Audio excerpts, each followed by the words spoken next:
నమస్తే సార్, నా పేరు దివ్యభారతి. నేను గ్రామ వార్డ్ వాలంటరీ సార్. వాలంటరీ పదవి నుంచి తొలగిపోయాం సార్. మీ హయాంలో మాకేమైనా ఉపాధి అవకాశాలు కల్పిస్తారని కోరుకుంటున్నాం సార్. గౌరవ ముఖ్యమంత్రి నారా చంద్రబాబు నాయుడు గారు చెప్పినట్టుగా వాలంటీర్స్ని కొనసాగిస్తామని చెప్పాం కదా. దాని అధికారులతో వెళ్ళి చూస్తే అసలు మీరు వాలంటీర్స్ ఎవరు కూడా ఏ విధంగా గవర్నమెంట్కి సంబంధం లేకుండా చేశారు. వైసీపీ వాలంటీర్స్ని వంచింది. ఉద్యోగాలు వాళ్ళకి ఏ విధమైన జీవో లేదు కదా, ఏ విధమైన జీవో ఇవ్వలేదు మీకు. తిరిగి ఇప్పుడు మనం ప్రభుత్వం మీకు ఒక పర్మిషన్ ఇచ్చి, గత ప్రభుత్వం ఇది అఫీషియల్గా ఇది ఇస్తే వాళ్ళు చాలా వంచనతో చేశారు. సో తిరిగి ఇప్పుడు తీసుకొద్దామంటే అసలు దానికి సంబంధించిన ఏ విధమైన పేపర్ వర్క్ లేదు, ఏ విధమైన పేపర్ వర్క్ లేదు. అదే మన నారా లోకేష్ గారు, గౌరవ మంత్రి నారా లోకేష్ గారు కూడా మేము అందరూ మాట్లాడుకుంటాం అంటే క్యాబినెట్లో ఇది ప్రస్తావనకు వచ్చింది. నేను 2-3 సార్లు ప్రస్తావించాను. ప్రస్తావిస్తేనే అసలు కూర్చోబెట్టి ఏ జీవో అసలు మీరు ఇలా అధికారికంగా ఉన్నారనేది ఎక్కడ అసలు దానికి దాఖలు లేవు. మీకు గవర్నమెంట్ నుంచి శాలరీస్ రాలా. వాలంటీర్స్ అందరికీ కూడా మీరు చూస్తే గవర్నమెంట్ నుంచి శాలరీస్ రాలా.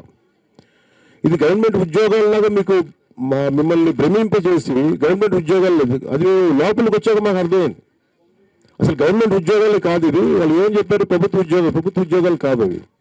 సో అందుకని దానికి ఏం చేయాలి, ఎలా చేయాలి అనేది ఒకసారి మన అధికారులతో మాట్లాడుతాను. అసలు గవర్నమెంట్ ఉద్యోగాలు కాని వాటికి ఎట్లా చేయాలి ఏంటి అనేది ఇది ఒకసారి గత ప్రభుత్వం చేసిన తప్పు. కానీ వీటన్నిటికీ మించి మీరు బీఈడీ చదివారా? మీరమ్మా డిగ్రీ చేశారా?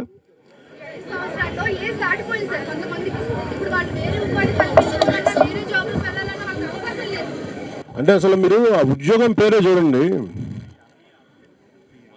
వాలంటీర్ అంటేనే ఇష్టంగా రావడం, అంతేగాని దాని వెనక మీరు అప్పుడు ప్రభుత్వం పెట్టినప్పుడు చాలా తెలివిగా పెట్టారు.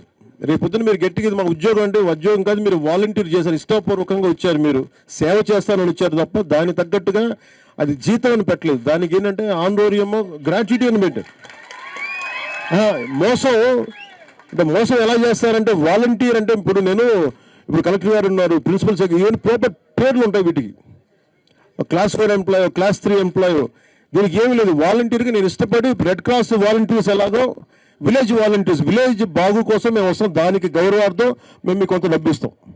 అది కూడా ఎలాగా వాళ్ళ ఇష్టానికి. అది కూడా ప్రభుత్వంలో ఫైనాన్స్ శాఖలో ఎక్కడ కూడా దీనికి హెడ్ ఉండదు, దానికి ఏం కేటాయించలేదు దానికి. సో చాలా తెలివిగా ఉద్యోగాలు ఇచ్చినట్టుగా ఇచ్చి ఒకలాగా మనకి చదువుకున్న యువతని వంచారు. సో ఇప్పుడు తిరిగి మొన్న క్యాబినెట్లో మాట్లాడుతూ ఉంటే ఏ విధంగా మన ప్రిన్సిపల్ సెక్రటరీ గారు, చాలామంది ఆర్థిక శాఖ నుంచి అందరూ కూర్చున్నా కానీ ఎటు చూసినా అసలు కనిపించట్లేదు. అది ఏ హెడ్ కింద ఇచ్చారంటే ఎలా ఇచ్చారో ఎవరికి తెలియట్లా. అంటే 25,000 కోట్లు అడ్డగోలుగా ఎలాగ వాళ్ళు సారాద వ్యాపారం దోచేశారు, 1,00,000 కోట్ల పైన అంటున్నారు. బట్ యాజ్ ఆన్ ఇప్పుడు నాకు 2 నెలల క్రితం అనుకుంటే 25,000 అడ్డగోలుగా దోచేశారని. 25,000 కోట్లు మీరు ఊహించుకోండి. సో ఇట్లాంటివన్నీ మన సవరణ చేసుకుంటూ వస్తున్నాం. ఖచ్చితంగా వాలంటీర్స్ మీరు జీవితాలు బాగుండాలని మనస్ఫూర్తిగా కోరుకున్నాము. దాని తగ్గ నేను ఎదుగుతాము. నమస్తే సార్, నా పేరు దివ్యభారతి. నేను గ్రామ వార్డ్ వాలంటరీ సార్. వాలంటరీ పదవి నుంచి తొలగిపోయాం సార్. మీ హయాంలో మాకేమైనా ఉపాధి అవకాశాలు కల్పిస్తారని కోరుకుంటున్నాం సార్. గౌరవ ముఖ్యమంత్రి నారా చంద్రబాబు నాయుడు గారు చెప్పినట్టుగా వాలంటీర్స్ని కొనసాగిస్తామని చెప్పాం కదా. దాని అధికారులతో వెళ్ళి చూస్తే అసలు మీరు వాలంటీర్స్ ఎవరు కూడా ఏ విధంగా గవర్నమెంట్కి సంబంధం లేకుండా చేశారు. వైసీపీ వాలంటీర్స్ని వంచింది. ఉద్యోగాలు వాళ్ళకి ఏ విధమైన జీవో లేదు కదా, ఏ విధమైన జీవో ఇవ్వలేదు మీకు. తిరిగి ఇప్పుడు మనం ప్రభుత్వం మీకు ఒక పర్మిషన్ ఇచ్చి, గత ప్రభుత్వం ఇది అఫీషియల్గా ఇది ఇస్తే వాళ్ళు చాలా వంచనతో చేశారు.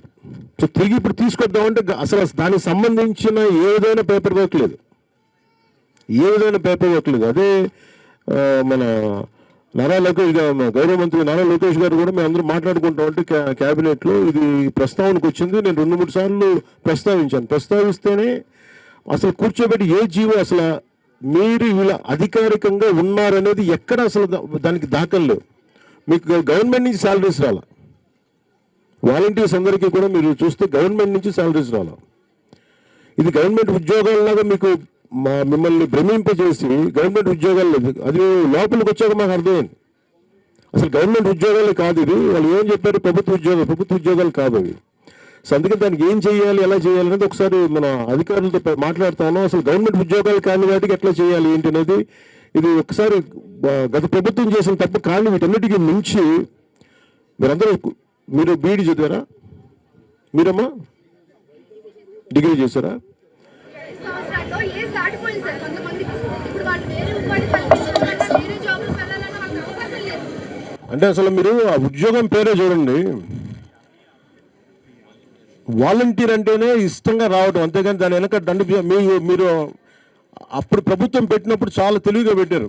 రేపు పొద్దున మీరు గట్టిగా మాకు ఉద్యోగం అంటే ఉద్యోగం కాదు, మీరు వాలంటీర్ చేశారు, ఇష్టపూర్వకంగా వచ్చారు, మీరు సేవ చేస్తానని వచ్చారు తప్ప దాని తగ్గట్టుగా అది జీతం అని పెట్టలేదు. దానికి ఏంటంటే ఆందోళనమో గ్రాట్యుటీ అని పెట్టారు. మోసం ఎలా చేస్తారంటే వాలంటీర్ అంటే ఇప్పుడు కలెక్టర్ గారు ఉన్నారు, ప్రిన్సిపల్ సెక్రటరీ, ఈవెన్ ప్రాపర్ పేర్లు ఉంటాయి వీటికి. క్లాస్ 4 ఎంప్లాయో, క్లాస్ 3 ఎంప్లాయో, దీనికి ఏమీ లేదు. వాలంటీర్గా నేను ఇష్టపడి రెడ్ క్రాస్ వాలంటీర్స్ ఎలాగో విలేజ్ వాలంటీర్స్, విలేజ్ బాగు కోసం మేము వస్తాం, దానికి గౌరవార్థం మేము మీకు కొంత డబ్బిస్తాం. అది కూడా ఎలాగా వాళ్ళ ఇష్టానికి. అది కూడా ప్రభుత్వంలో ఫైనాన్స్ శాఖలో ఎక్కడ కూడా దీనికి హెడ్ ఉండదు, దానికి ఏం కేటాయించలేదు దానికి. సో చాలా తెలివిగా ఉద్యోగాలు ఇచ్చినట్టుగా ఇచ్చి ఒకలాగా మనకి చదువుకున్న యువతని వంచారు. సో ఇప్పుడు తిరిగి మొన్న క్యాబినెట్లో మాట్లాడుతూ ఉంటే ఏ విధంగా మన ప్రిన్సిపల్ సెక్రటరీ గారు చాలామంది ఆర్థిక శాఖ నుంచి అందరూ కూర్చున్నా కానీ ఎటు చూసినా అసలు కనిపించట్లేదు. అది ఏ హెడ్ కింద ఇచ్చారంటే ఎలా ఇచ్చారో ఎవరికి తెలియట్లా. అంటే 25,000 కోట్లు అడ్డగోలుగా ఎలాగ వాళ్ళు సారాద వ్యాపారం దోచేశారు, 1,00,000 కోట్ల పైన అంటున్నారు. బట్ యాజ్ ఆన్ ఇప్పుడు నాకు 2 నెలల క్రితం అనుకుంటే 25,000 అడ్డగోలుగా దోచేశారని, 25,000 కోట్లు మీరు ఊహించుకోండి. సో ఇట్లాంటివన్నీ మన సవరణ చేసుకుంటూ వస్తున్నాం. ఖచ్చితంగా వాలంటీర్స్ మీరు జీవితాలు బాగుండాలని మనస్ఫూర్తిగా కోరుకున్నాము, దాని తగ్గ నేను ఎదుగుతాము.